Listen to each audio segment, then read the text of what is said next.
Hi everyone, welcome to today's webinar. We are just waiting for a few more people to join in and click on the link, and then from there we'll get things underway. I know Simon has been keen to do this one. Can I say that, Simon? Can I say that you've been really excited for health and safety? Yeah, absolutely. It's a very interesting area, and I know that when we spoke about it, and I said that I had to be a health and safety rep in the workplace at one stage, or an officer, that was quite terrifying. You're running around and actually having to deal with issues and making sure that you're responsible for them. So it was definitely, it was an interesting time, that's for sure. And being in an office environment, the issues were always very interesting. So things like dresses getting caught in escalators to, lifts dropping an entire floor and that causing a little bit of psychological harm there. So as you can imagine, it can get a bit tricky. Yeah, absolutely. Yeah, important to get it right. Yeah, no, that's for sure. So if you're just joining us now, we're just waiting for a couple of people to log into that link, and then from there we'll get things underway, but I'm sure it won't take too long.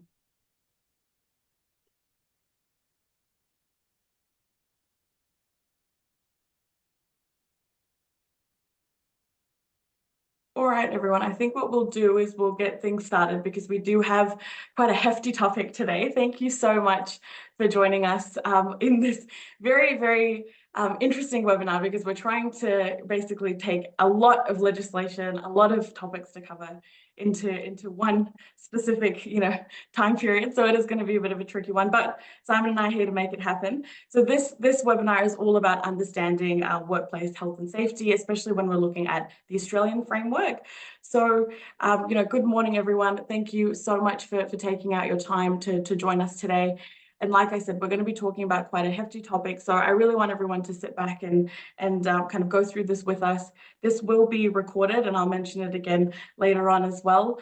My name is Sanam. I work as the Employment Counsel here at Employment Hero, and I am joined by our amazing guest speaker. To be honest, we are now the dynamic duo.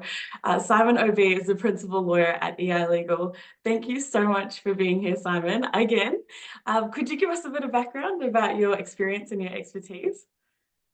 Sure. Well, good morning, everyone. Yeah, so I've been an employment lawyer, I suppose, for 20 years, there or thereabouts, 10 years in the UK, and then 10 years out here, and the last 5 of those I've been with EI. I'm working lots with Employment Hero too, so yeah, fantastic to be talking about work health and safety, which obviously, yeah, has a big overlap with employment law, as we shall see. It definitely does, and we are so glad to have you because, yes, Simon does come with a lot of experience versus me, probably not that much. So I'm very glad that Simon is here.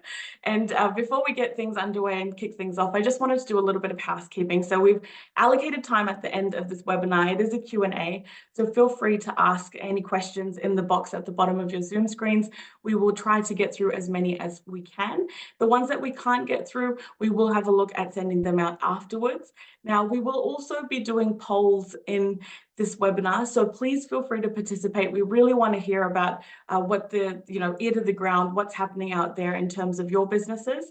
So we will be sending out the results for that after the webinar as well. So as we go through, feel free to participate. And again, remember that today's session is being recorded. So no worries about frantically writing anything down. It's going to be quite a bit of information, but Simon has really worked on condensing as much of it as possible, just to give you kind of the higher level bite-sized information.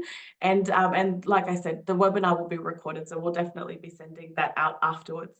So now, before we fully kick it off, a quick disclaimer: this is our views and we are providing it to you in good faith.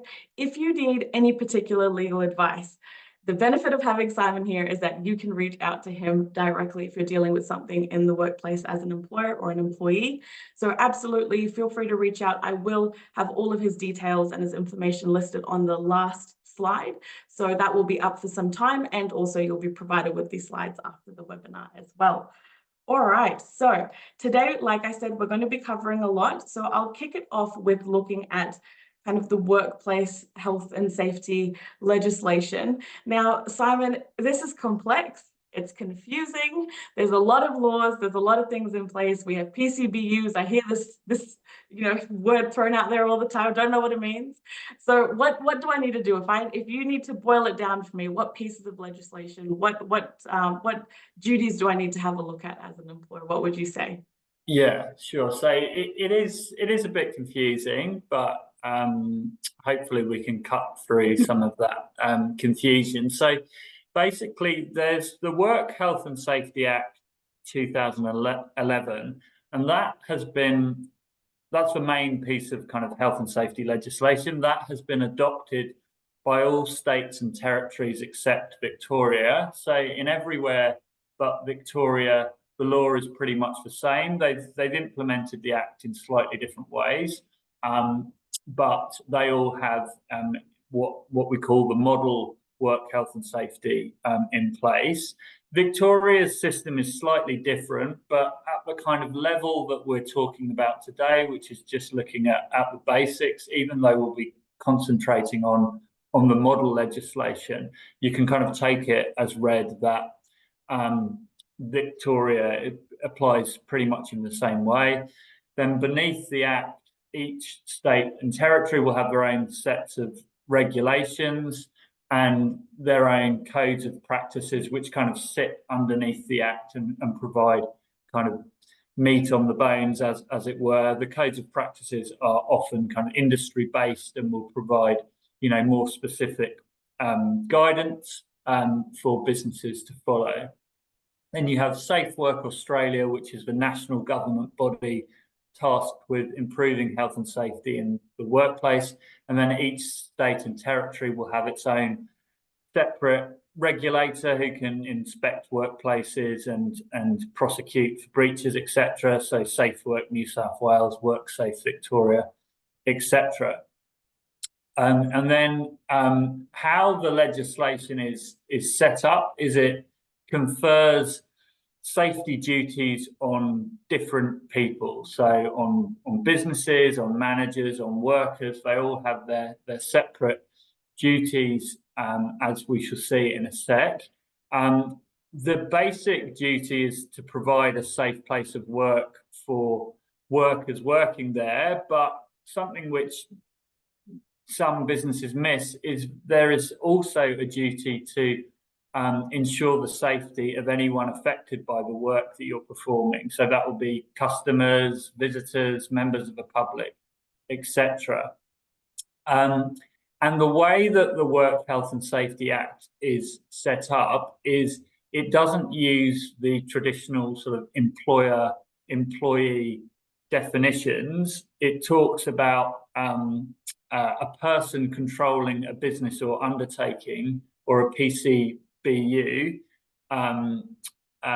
instead. And the reason that it does that is the idea of health and safety obligations is if you're a business owner, your duty to ensure safety applies to your workers, whether they're engaged as an employee, whether they're engaged as a volunteer or a contractor or through labour hire. So that's the reason that different terminology is used. Your duty to your workers, however they're engaged, is the same.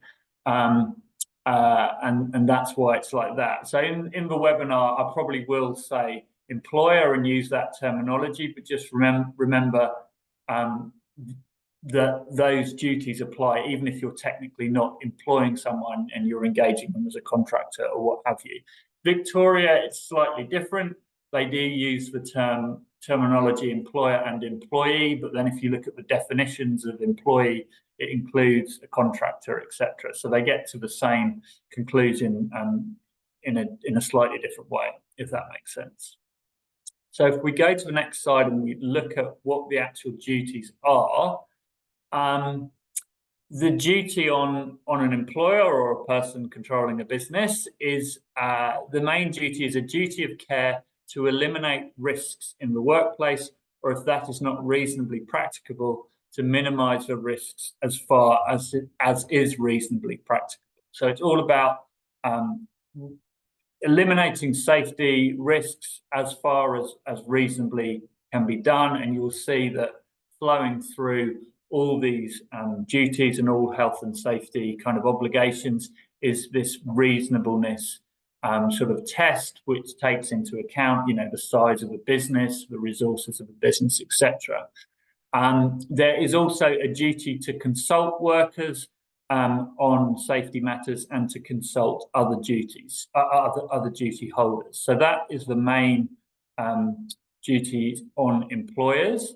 You then have separate but related duties on officers. So officers are people who can make decisions that impact the business or have some control about the direction of the business. So it will be typically, directors, senior managers, etc. You don't need to be appointed as an officer. The law will just classify you as one if you have those sort of decision-making responsibilities. Their primary duty is to exercise due diligence to ensure the business complies with the work health and safety laws. So they have got to put into practice the duty of care set out above. And the legislation says this includes taking steps to understand the hazards and risks by performing risk assessments and assuring there are appropriate resources and processes to eliminate or minimize risks. For example, having adequate policies in place, having adequate training for staff. And the way that the legislation is set up is these obligations are ongoing and continuous. So really the idea is that you need to be thinking about safety matters all the time. There needs to be a kind of continuous improvement cycle to make sure you are complying with your duties. And then lastly, workers have duties themselves to take reasonable care for their own health and safety, not to do anything that adversely affects the health and safety of other persons. They must comply with reasonable instructions and work health and safety policies and procedures, and they have a right to cease work where there's a serious risk to health and safety. And there are also kind of associated duties on businesses or people that control fixtures or fittings or that supply plant or machinery, etc., etc. So those are the duties in a nutshell. Just a couple of points to be aware of when we're thinking about safety duties. The duties cannot be transferred. So if you're an officer, say you're a director of a business, you can't get around your obligation to provide a safe place of work by appointing a manager and saying, you're responsible for that. That duty will remain with you at all times. Duties can be overlapping. So particularly in large workplaces, you might have a principal contractor and a subcontractor. You might have a whole kind of chain of employees or contractors working in a workplace with different businesses employing them, etc. And you can have duties owed to workers by more than one person in that kind of setup. A similar scenario would arise where you have a labour hire worker working in someone's business but directly employed by someone else. Both the labour hire company and the host employer would owe duties of care. A person can have more than one duty, so you can be both an officer and a worker and have different duties under those headings. And the duties apply in the workplace, which has a very broad meaning. It includes anywhere the worker performs work, so that could be working from home as well as working in an office or in a premises, and also covers anywhere where the worker can be expected to go whilst at work, so client visits, for example. And then there's a whole host of kind of other rules about licenses and permits and registrations which are required for high-risk industries, which hopefully you'll be across if you're working in that sort of environment. Perfect. Simon, I think this is really interesting because we don't really think about the fact that for an office worker, for example, if they leave the premises and they're still on the job going somewhere else, that health and safety responsibility kind of carries through. And the employer is still bound to a certain extent, and the fact that the workers are still bound by any policies or anything that they have in place in the workplace. Yeah, absolutely. I mean, this is where the kind of reasonableness requirement comes in. I mean, when an employee is out on a client visit, you obviously, as an employer, have a lot less control about the environment they're in. So the steps that you're required to make sure they're safe would be kind of lesser in that extent, but it's not like when they leave the door, you can just absolve yourself from all your responsibilities. So you need to think about what steps you can take to ensure safety. How can they contact someone if something goes wrong, or if they're concerned about their own safety, that sort of thing. Okay, well, that makes sense, and it is quite interesting. And I think we would like to put it to you and to see for everyone that's kind of participating today or in the webinar, how confident are you that everyone across your organization, across your business, understands their workplace health and safety duties? So like I said, participate, feel free to join in. We want your answers. We will be releasing them after the webinar. So just keep an eye out for that, but I'll keep things moving in the interest of time. So the next part that we're going to look at, okay, so we first have the idea of, the legislation that we need to have a look at, or the duties and how that's split up. Now we have to really look at, and I think this is where it gets really tricky for a lot of employers, especially when you're running your day-to-day, is how do I actually manage workplace health and safety? What do I need to do? It's difficult to tackle compliance. So what tips, Simon, would you have to manage just general health and safety in the workplace?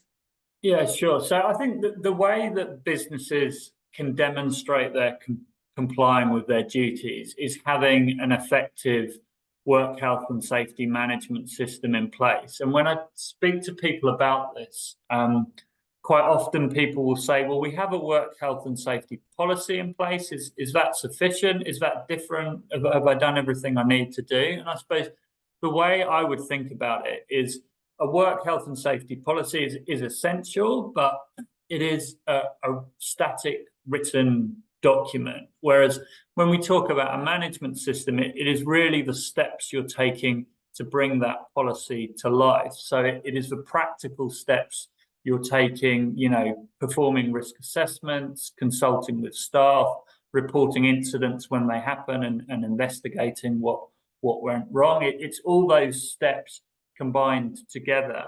And a work health and safety policy can and should, summarize all those steps that you're going to take, but just having a document in place which says these things, but you don't do them in practice, it isn't going to get you where you need to be. So that's how I would think about it. So what are the elements that should be included in a system and in a policy? Well, I've set them out on the slide. I think you need to start off with a management commitment to safety, have that as forefront of your written policy, but also forefront of your communications with your staff. You need to get the basics right in terms of emergency procedures. So if you have a premises, is there adequate fire exits and smoke alarms? Do employees know how to evacuate in the event of an emergency? And there's specialist companies that can help you set all that sort of stuff up if you need it. You need to ensure that employees have adequate access to first aid and first aiders, whether they're in a premises or working from home. Employees need to be properly trained and inducted on safety matters. In a high-risk environment, you're probably going to have quite a detailed induction process to ensure work that is being done safely. But even in an office environment, or where people are working remotely in a home office, you need to induct them to make sure that their desk is set up correctly, and they're not going to, injure themselves over time from not sort of having their desk ergonomically set up properly because of the problems that could cause you as an employer if you have lots of absenteeism or a workplace work compensation claim for someone doing their back in. That stuff's really important, and obviously employees need to know how they raise safety issues and concerns. So all of that needs to go into an induction. For higher risk places, you'll probably have specific policies and procedures for safe working, so specific instructions about operating machinery or what have you.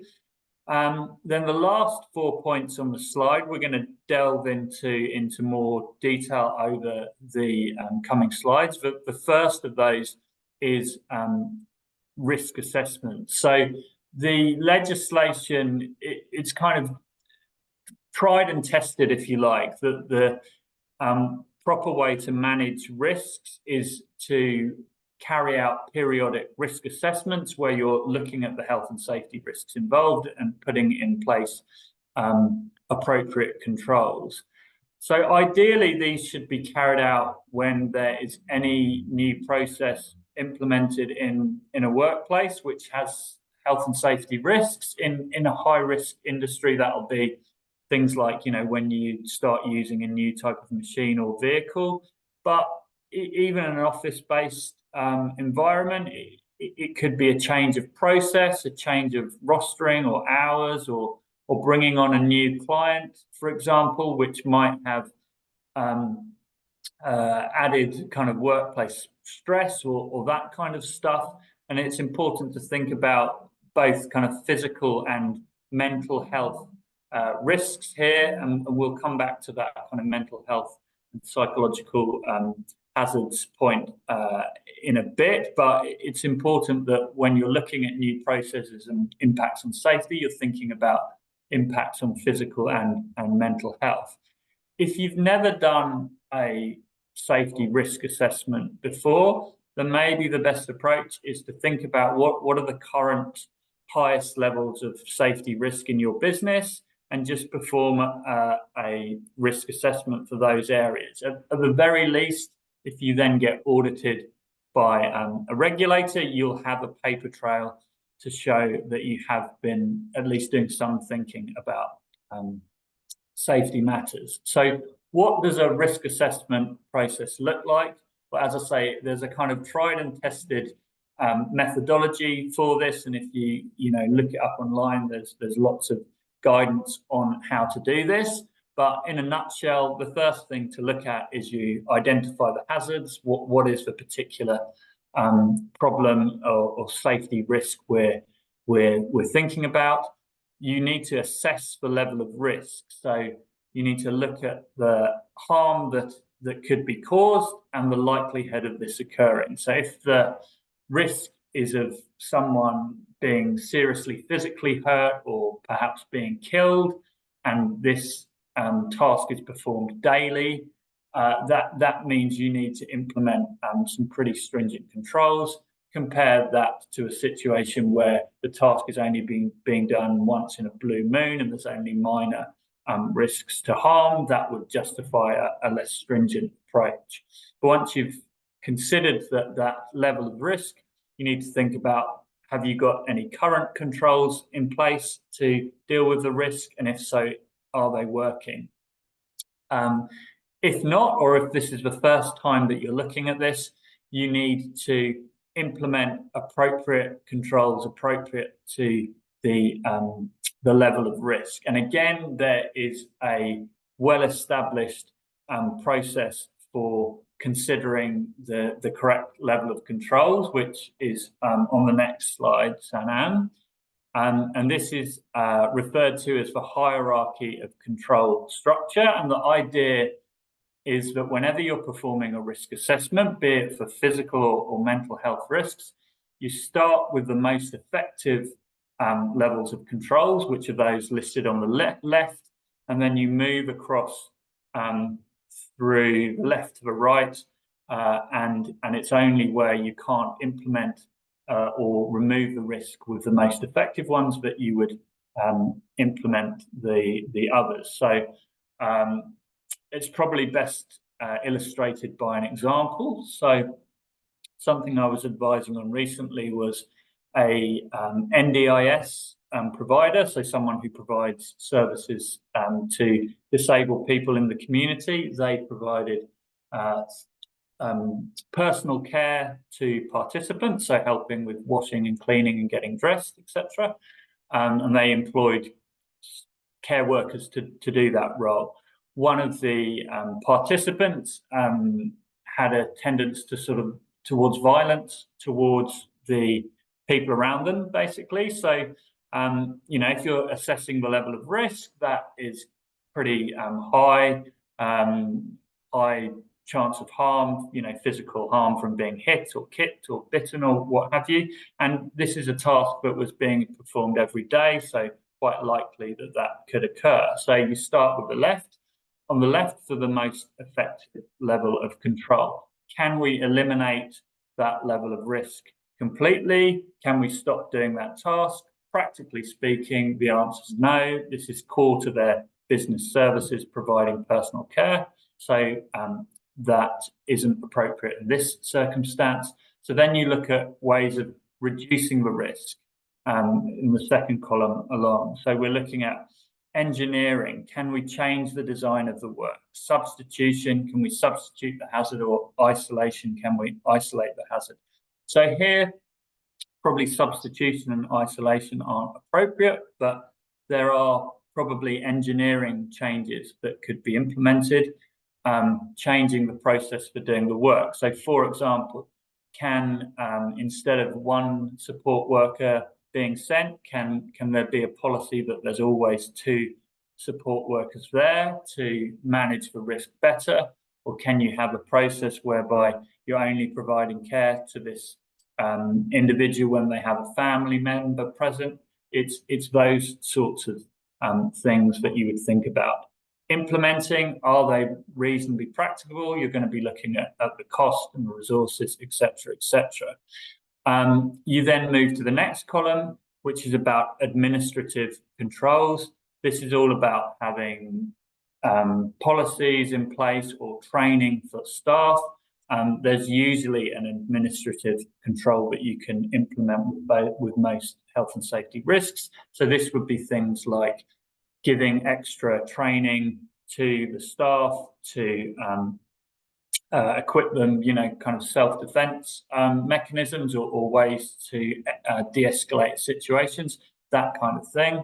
And then lastly, you will look at personal protective equipment, hard hats, safety goggles, all that kind of stuff. That's going to be relevant in a lot of situations, not in this one, but that is the kind of process you would follow. Look at all the controls and list out why some are practical and some aren't. If you do that, then you're on a good process for compliance. If you can just go back a slide, Sanam. So you look at the controls, you document that, of course, to show you've considered everything, and then you would set yourself a date in the future to periodically review that. So maybe you review that after 6 months, see if it's still working, document that, of course, as well. And then the last thing, which we'll look at in some more detail in a minute, is throughout that process, there is this obligation to consult staff. So you're consulting them about, what are the hazards they see? What are the potential controls they think you could implement? And when you get to a decision-making process, you're saying, well, this is what we think we're going to do before we implement it. What do you think? That sort of idea. If you haven't kind of thought about risk assessments before, it can be a kind of tricky thing to get your head around, but it is quite formulaic. I've provided a link there to a code of practice on performing those risk assessments. So there's some really great examples there that you can look at. If you need kind of forms or guidance to help you through those sorts of things, do reach out and we can get you everything you need. So I think that was all I was going to say on risk assessments. Perfect. I was going to say, I'm glad that you said in there to start from page 28, because that is one lengthy document. So, so you can cut through half of it, so it's great. This is the second poll, everyone. Simon, thank you so much. I think what I kind of got out of that was the fact that it isn't just about having a piece of paper in place, or a digital copy of a policy in place. It is about a start to finish on how looking at all of the hazards in the workplace, how you can eliminate these. And I know with your example that you gave, Simon, personally, my father-in-law works in an industry where they're dealing with people that are on the spectrum and also with disabilities, and all of those risks are absolutely something that the the employers have to eliminate. Things like wearing chains in the workplace, even if you're wearing necklaces, all of those things you're not thinking about, they can be pulled on. So it is quite an interesting area, and it's just more so about seeing kind of what comes up and speaking to your staff about it, I think, as well. And Simon will kind of get into the consultation piece. So please feel free to participate in this poll. Give us your answer, and we'll keep it going. And like I said, the answers will come up afterwards, and we'll send them through to everyone. So now getting into kind of psychosocial hazards. It is a really interesting one, Simon, I think, with this, because last year we heard a lot about it. We heard a lot about employers kind of being a bit unsure about what these are. I know that you mentioned a bit earlier on in this presentation that we're looking at maybe mental health and those kinds of topics when we're relating to this. So give us a little bit of a rundown. What would you say would be psychosocial hazards that we need to look out for? Yeah, absolutely. And you're right. It has definitely been something that the regulators and Safe Work Australia have had a lot more focus on recently, how to make sure that we're providing mentally safe places of work as well as physically safe. I mean, in terms of the kind of legislative duty to provide a safe place of work, it's long been understood that is both kind of physical and mental safety, and so the approaches are kind of should be the same to assessing risk, etc. But it's definitely the case that this has become a much kind of higher level of focus. So the phrase you will often hear is psychosocial hazards, reducing the risk of psychosocial hazards. What that really means is psychological harm or mental health harm that is caused by the work environment.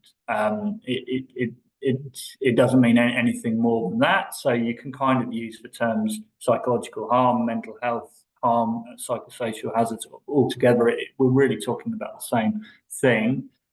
Safe Work have done lots of work in this area, and on the screen are those areas which they consider are most likely to lead to psychological harm or mental health harm in the workplace.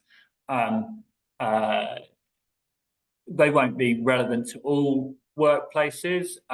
Traumatic events or material violence and aggression might not be relevant everywhere, but there are certainly things, bullying and harassment, job demands, low job control, which can apply anywhere. So it is important to have a look at those and think about which of those potentially impacts your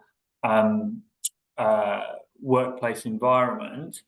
And we'll look at in a sec about a kind of practical application of how you might address these sorts of things. But at the same time as there being this health and safety obligation, as you might be aware, last year there was introduced some specific laws to deal with sexual harassment and sex discrimination, and a positive duty was placed on employers to eliminate sexual harassment and sex discrimination in as far as reasonably practicable. So this is clearly an overlapping duty with the safety obligations. Sexual harassment obviously has the potential to cause people mental anguish and mental health problems, so it needs to be addressed and prevented. So really the duty under the safety legislation is very similar to under the Sex Discrimination Act. And we put together a tool to help businesses do a risk assessment of risks of sexual harassment and sex discrimination in the workplace, and to implement appropriate controls to deal with those risks. So you can have a look at that in your own time, and hopefully that will give you some pointers in that area.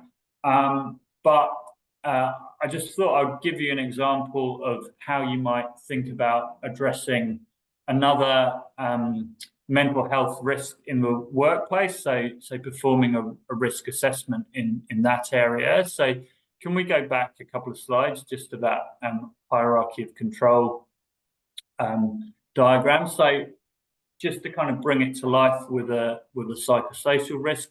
Say that you're a workplace and you have your employees working remotely from home. You've just taken on a new stream of work where you're going to have a phone line for employees to deal with customer complaints. So this is a new process that is being introduced. You previously just dealt with customer complaints, through email or what have you, but this is a new process.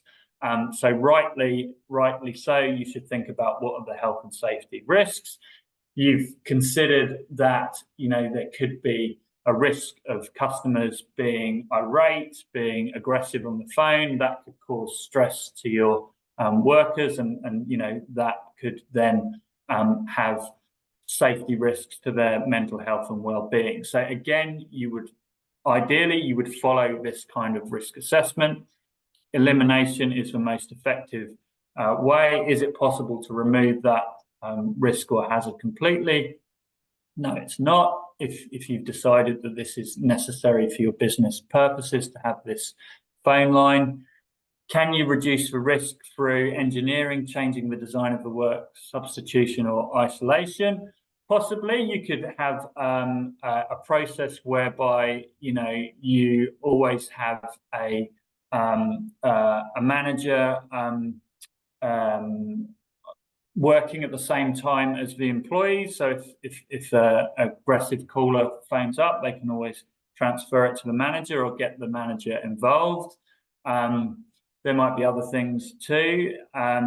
Certainly there could be administrative controls. That could be things such as giving employees training on how to deal with those difficult calls, having an EAP service so that employees can speak to a sort of third-party counsellor if they consider stress, if they get stress from those calls.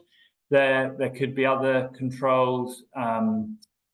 This is probably another engineering one, maybe limiting the number of times that the employee is performing that work, so spreading out that work so they're not doing it too often. Or you might also think about doing something like having a marketing campaign to your customers saying that we don't tolerate aggression, that kind of stuff.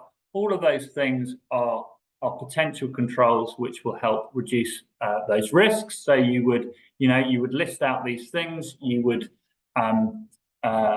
detail why some aren't practicable and which ones you're going to go with. Again, PPE not probably appropriate in that sort of situation. But yeah, that's just an example of how you might approach a mental health risk.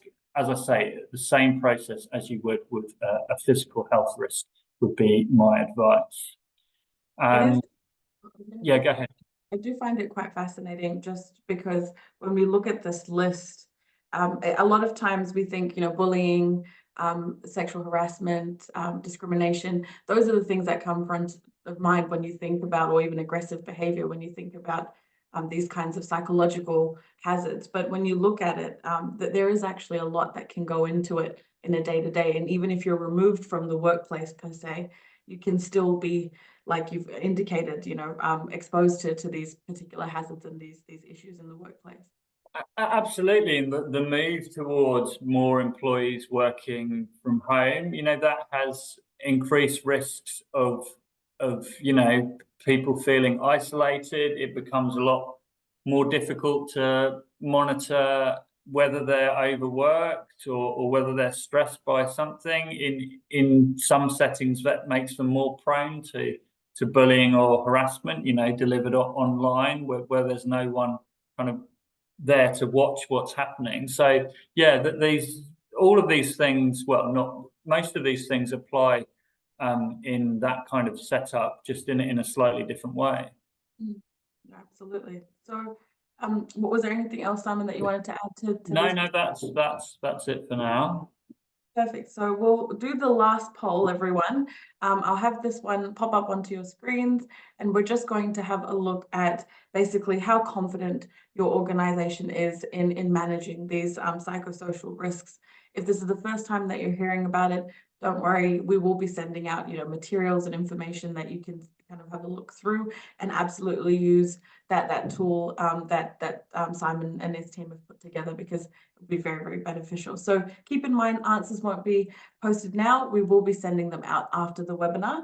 So I'll keep things moving because we have one kind of larger topic to cover, which is around consultation. And communication is key, Simon, we know this. But is there any responsibilities that if I'm an employer, I need to follow and I have when I'm speaking to my staff about health and safety? Yeah, absolutely. So the legislation is very clear that workers have to be consulted about safety matters. So that will be things like when you're identifying hazards and assessing risks in the workplace. Ideally, you need to be involving your workers in giving them an opportunity to raise those things. When you're thinking about what controls to implement, you should be getting their feedback on that.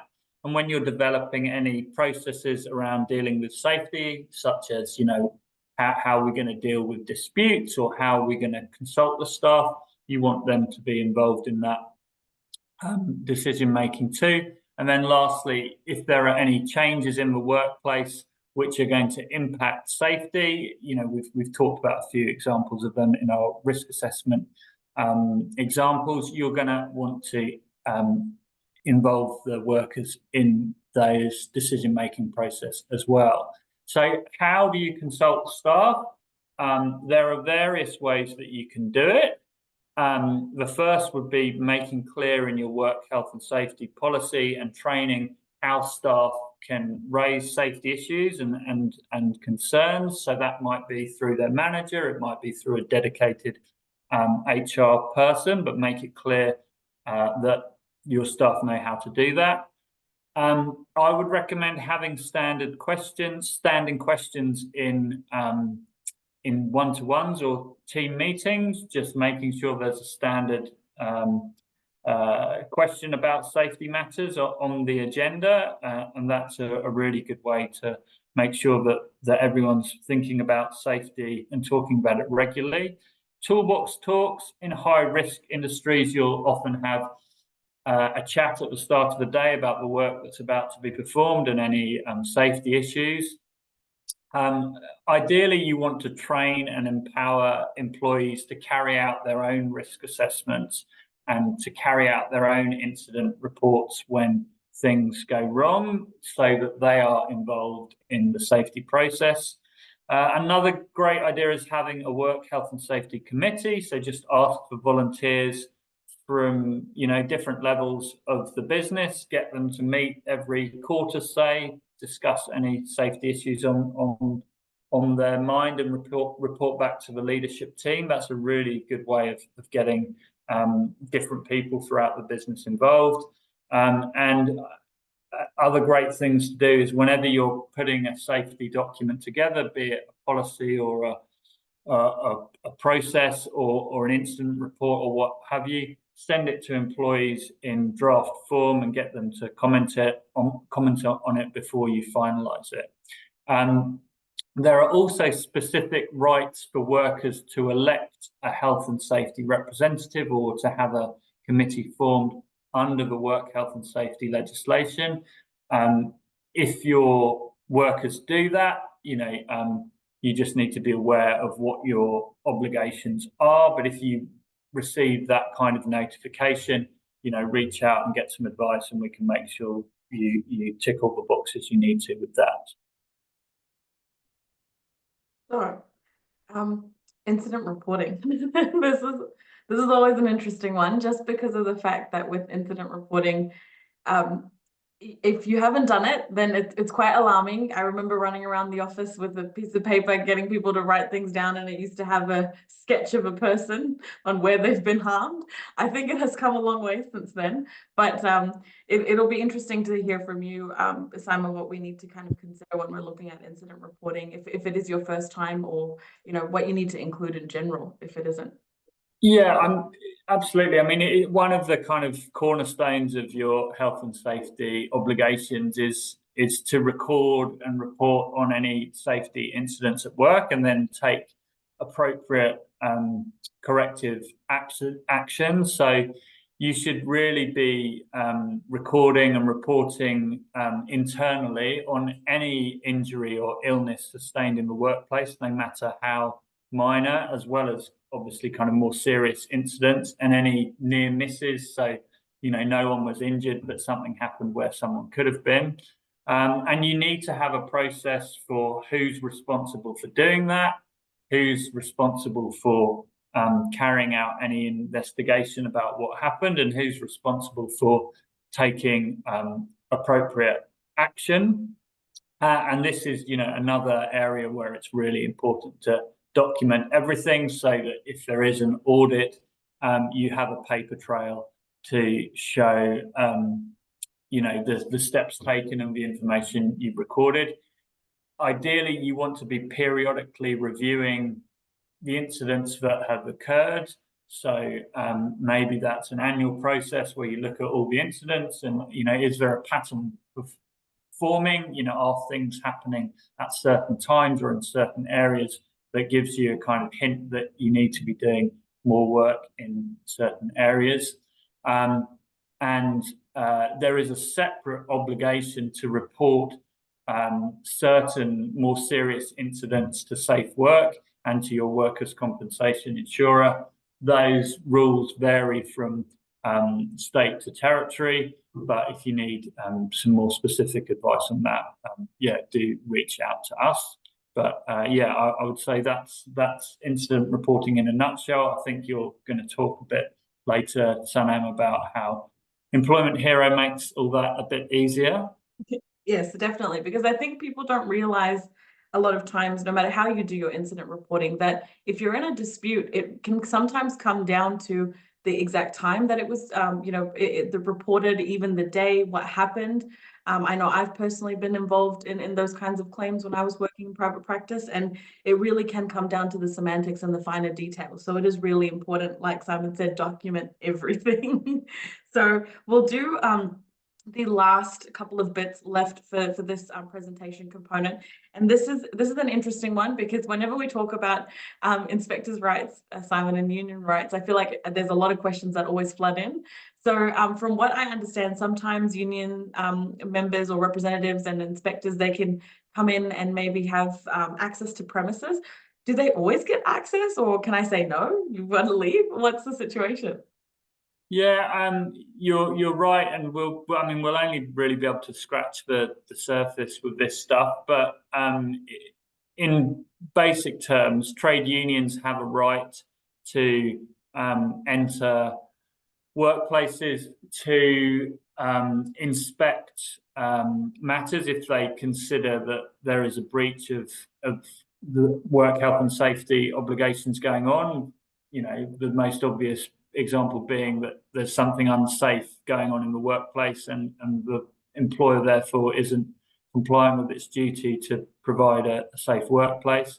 And when they do that, they can inspect documents that relate to that contravention, and they also have a right to enter to consult workers on safety matters.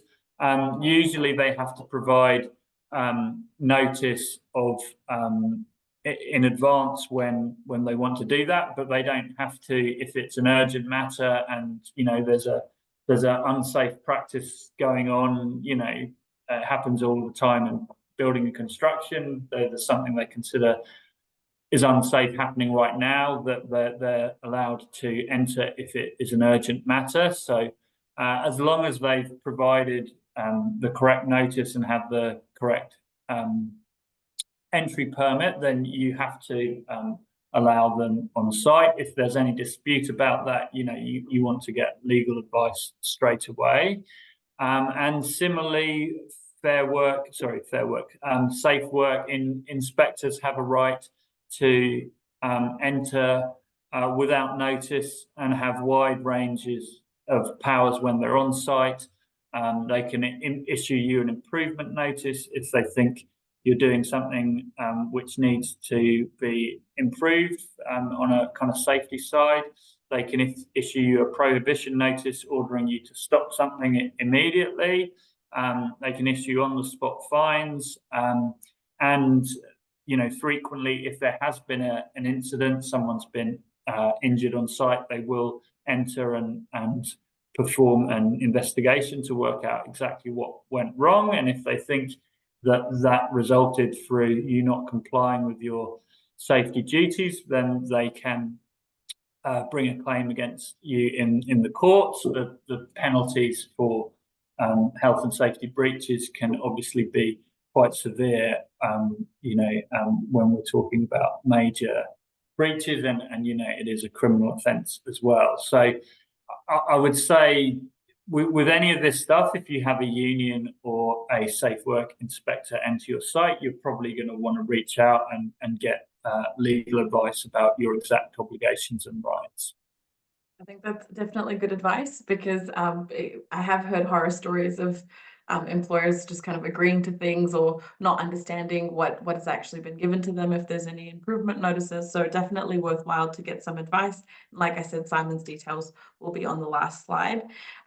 Because we have Simon here, we want your top tips, Simon, to basically take all of this, and if you could tell us how to navigate this moving forward, what would you suggest for Yeah, okay. So I think the first and foremost thing is make sure you have a robust work health and safety management system in place, reflected in a policy, that policy is issued to all staff, and you have a record of them having read and understood that. If you're an Employment Hero user, you can very easily issue policies and get employees to confirm that they've received and understood those things through the app. Ensure that you have adequate emergency procedures and access to first aid in all your places where employees are working. Make sure that work health and safety is included in all staff inductions. Even if you're a really low risk environment, have something about safety in the inductions, even if it's just pointing to where employees can get more information. Carry out periodic risk assessments, at the very least, carry out some of those that you consider are high risk areas for your business and create a paper trail from having done that. Show you're consulting with your workers. A really easy way is to have a standing item on the agenda in team meetings or one-to-one, or just ask for volunteers to create a safety committee. Make sure you are reporting incidents and taking corrective action when there's a safety issue. As Sanam says, you need to record in as much detail as possible whenever anything like that happens, and review safety matters periodically, at least annually. When you're doing your financial planning for the year, do your safety planning and your safety review as well. And of course, document everything to make sure that if you are audited, you can point to the steps that have been taken. I think that's about all I was going to say. I mean, I should say, having said all of that, you do need to be practical. If someone spills some water on the floor, do you do a risk assessment and write a report? No, you mop it up. So there is a common sense element to this, but certainly in terms of any kind of new processes or procedures, I would say, a risk assessment should be performed. So I think fridge leaking out with water and someone slips, then maybe that's where compared to the glass of water falling over, I think that's maybe where there might be a bit of an issue. We did have that happen in the workplace, so it's funny that you mentioned the spilled water, Simon. Before we fully get into the Q&A component, I just wanted to say Simon has done a beautiful job of mentioning our platform, but I wanted to kind of add on to that and say, I remember when I used to frantically run around with lots of papers and all of this, doing incident reports and trying to scan them to my email. And I really believe that if you are trying to find a way to kind of manage all of this, the Employment Hero platform is absolutely amazing. It allows employees to just submit their incident reports through. It gets, depending on how you customize your settings, sent to the allocated manager. And then from there, you have all of your incident reports, all of the actions that you need to do, notifications sent to you all in one place. And if it's great that the system gets to notify you as well. And if you ever need to extract that reporting, then this will be an absolute lifesaver. Like Simon said, you can be audited. That does happen from time to time. So it's always good to have things in one place that you can refer to, not in emails or in drives and folders, which is where things can get confusing. So it's definitely something to take on board. Like I said, this was a lot of information I do understand, and hopefully we can get through as many of your questions now, and we'll kick things off in terms of the Q&A. What I'll do is kind of go through, Simon, and some of them, and then you can pick out some of them if you want to do that. Yeah, I've just had a squiz through while you were just talking, so there's a few I can just pick out and answer if you like. Yeah, sure, go ahead. We've got 4 minutes or so. So a question about, is having a work health and safety committee a requirement or best practice? What would you recommend for a business of 20 people in an office environment? So there's no legal requirement to have a work health and safety committee. I just think it is a really easy way, particularly where you have employees at different levels and performing different roles, to ask for volunteers or to appoint people just to meet on a periodic basis, just to discuss any safety issues they see and to report to leadership. So it's not a legal requirement, but it is a reasonably kind of straightforward and easy way to consult with staff. That said, there is an ability for employees under the work health and safety legislation to call for a committee to be appointed. If the employees do that, then there is an obligation to form one, but that is only enlivened when you receive a request from an employee in the kind of prescribed format. So if you get into that situation, I would say reach out and get some specific advice. So I hope that answers that question. I saw another one, which is if a business is not part of a union structure but has employed a staff member who is a union member, does the union still have a right of entry? The union's right of entry powers, generally speaking, attached to where someone is a union member or is eligible to be a member of a union. So pretty much every type of employee, every role, there will be a union which is applicable for them to join, whether it's a construction union or a services union, etc. So a union will have a right of entry whether they are a member of the union or they are eligible to be a member of the union. So in the short answer to your question, it doesn't matter whether they're a member of the union or not. The union's right of entry powers will remain the same. Another question about, is it a legal requirement to hire a trained health and safety professional in an organization where your business has 20 and up staff? And how important is that in manufacturing and construction industry? No, there's no obligation to employ a health and safety professional, but you need to look at your obligations as an officer. If you're a director or owner of a business, you have a duty to make sure that the workplace has proper work health and safety resources in place. That doesn't necessarily mean you have to employ a health and safety representative. And indeed, in businesses which are, small businesses, it's going to be rare that you're going to employ someone for that specific purpose. But you have to make sure that there are adequate training and information in place. It might be that you get to a certain size where you think the most efficient way to do that is to appoint someone who has that specialism, but that is by no means a legal requirement, and there are other ways that you can satisfy those obligations. By being here today, you're furthering your knowledge, hopefully, and there's resources out there, and there's various third-party kind of providers that you can get health and safety advice and support, such as through our organisation, what have you. So, but no strict obligation to appoint a health and safety officer or professional. And I am a bit mindful of time, but I just wanted to see if we could bundle up. I've seen a lot of questions around kind of working from home and what that would look like.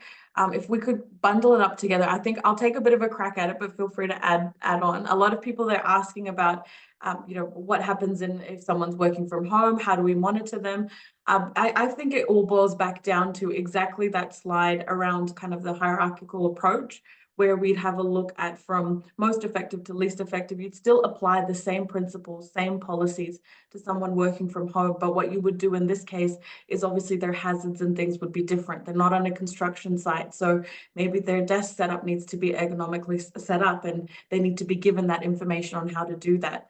And in terms of monitoring them, it would be the same thing. Instead of having a toolbox meeting, with all of the people in construction, you might have a meeting in your one-to-ones, like Simon pointed out, where you would need to have a chat to the employee and speak to them and just check in with them. That will also help with the psychosocial hazard side of things as well, not only about just their setup and the hazards that we kind of see in terms of chairs and desks and all of that. So Simon, anything else you want to add to that? This is what I learned from the webinar today. Hopefully it was No, I think you're bang on. I think I saw a few questions about kind of monitoring employees specifically. I mean, if you work in an office kind of set up in a small team, maybe an open plan, you would think that you could pick up on whether someone is kind of suffering from stress, or they're not being themselves, they're being tearful, etc. If people are working from home, you don't have that luxury of just eyeballing people and seeing how they're behaving. So that means you need to put in other ways of dealing with that. I mean, a really simple thing is being really strict about having one-to-ones. Make sure that your employees are being met with, whatever it is, weekly or fortnightly. And if a one-to-one gets cancelled, you don't leave it until next time. You make sure it's rearranged for the next day, or when they come back from leave, or what have you. So just really kind of simple things about having a process for checking in. If you have within those meetings a standing item, which is, are there any safety issues? Is there anything that's going on either in your physical environment or with your kind of mental health and well-being that we need to talk about? Then you're going to get that feedback, hopefully, that you might have picked up on in an office environment. So I think those, those are some top tips. But yeah, I completely agree with everything you said, Sanam, as well. Oh, perfect. So I have learned something from today's webinar, everyone, and I hope you have too. What I will do is I will wrap things up now. And I am mindful of the fact that we do have a lot more questions that have come in. So what we will do is we'll prepare something post-webinar to send out to everyone. Keep in mind that the polls, all of that information, or the results for that will be sent out afterwards as well. And this is also recorded. So don't worry if you miss something. You'll also get a treat with that, massive document that Simon has linked to, but don't worry, you're starting on page 28, so it's fine. So thank you everyone for joining us today in today's webinar. A survey will automatically pop up after we do finish up. So if you could please participate in that, it will only take a few seconds, I hope, but that will give us a bit of information around what we can do better and what we have done great. So thank you so much. We will, like I said, be sending out additional information. Have a wonderful afternoon. Simon, thank you so much for being here again. I am so glad, like I said, we are the dynamic duo. So thank you. No, an absolute pleasure. And yeah, thanks everyone for your attention today. And yeah, hopefully see you soon. All right. Have a great afternoon. Bye, everyone.